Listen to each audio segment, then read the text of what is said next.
खबर आ रही है भारत पाक तनाव के बीच दिल्ली में हाई लेवल बैठक हुई है। प्रधानमंत्री नरेंद्र मोदी और राष्ट्रीय सुरक्षा सलाहकार अजीत डोभाल की अहम बैठक सामने आई है।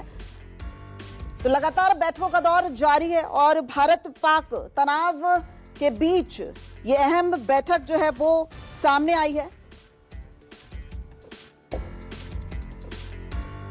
और इस पर ज्यादा जानकारी के साथ कुमार गौरव हमारे सहयोगी हमारे साथ जुड़ गए हैं। कुमार, 40 मिनट की ये बैठक चली है।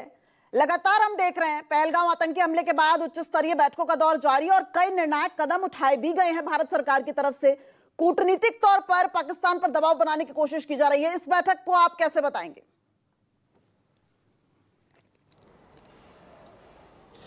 देखिए, बिल्कुल राष्ट्रीय सुरक्षा सलाहकार के साथ प्रधानमंत्री की बैठक अगर सामान्य दिनों में होती है तो ये नियमित प्रक्रिया का हिस्सा है। सुबह और शाम दो ऐसा वक्त होता है जब राष्ट्रीय सुरक्षा का सलाहकार प्रधानमंत्री को पूरे देश की दुनिया की जानकारी देते हैं कि क्या हो रहा है। लेकिन चूंकि पहलगाम हमले के बाद स्थितियां बदली है, पहली सीसीएस की बैठक हुई थी, उसमें पाकिस्तान पे 5 कड़े और बड़े एक्शन लिए गए थे।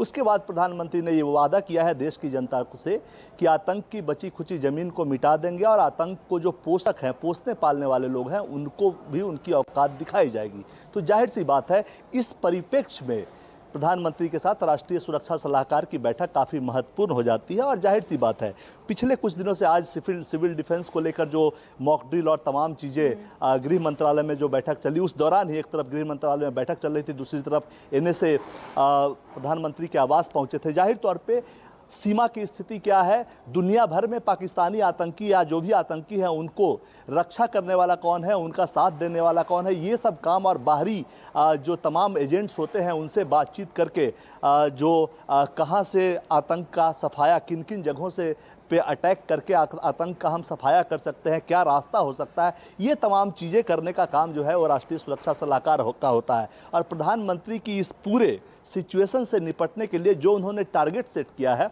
उससे निपटने के लिए अपनी टीम 8 बनाई है, यानी 8 लोगों की टीम है, जिसमें राष्ट्रीय सुरक्षा सलाहकार भी हैं, गृह प्रधानमंत्री तो खुद हैं, गृह मंत्री उसमें है, विदेश मंत्री हैं, जल शक्ति मंत्री हैं, रक्षा मंत्री हैं, इसके अलावा आप सेना के यानी आप कह सकते हैं रक्षा मंत्रालय के सचिव हैं, विदेश मंत्रालय के सचिव हैं और एनएसए डोभाल हैं और सीडीएस इस उनकी टीम 8 के हिस्सा है। और इन 8 के मूवमेंट पे लगातार नज़र रहती है। और जाहिर सी बात है कि भारत की अभी तक की तैयारियां क्या है, क्योंकि प्रधानमंत्री का जो टारगेट है कि आतंक की ज़मीन को ख़त्म करना और आतंकियों की मदद करने वाले को औकात दिखाना, तो अंतर्राष्ट्रीय स्तर से लेकर सीमा पार या सीमा के अंदर भी उस पर हम कहां तक पहुंचे हैं, उस पर अटैक करने की स्थिति में है, उसको किस तरह से न्यूट्रलाइज कर सकते हैं, जो टारगेट है प्रधानमंत्री के द्वारा दिया होगा उसको अचीव करने की दिशा में हम किस स्तर तक आगे बढ़े हैं। तो ये तमाम चीज़ों की ब्रीफिंग एनएसए ने प्रधानमंत्री को दी होगी, ऐसा माना जा रहा है। जाहिर तौर पे तैयारी देखकर ऐसा लगता है, लगातार बैठकों का दौर देखकर लगता है कि कोई बड़ा मिशन है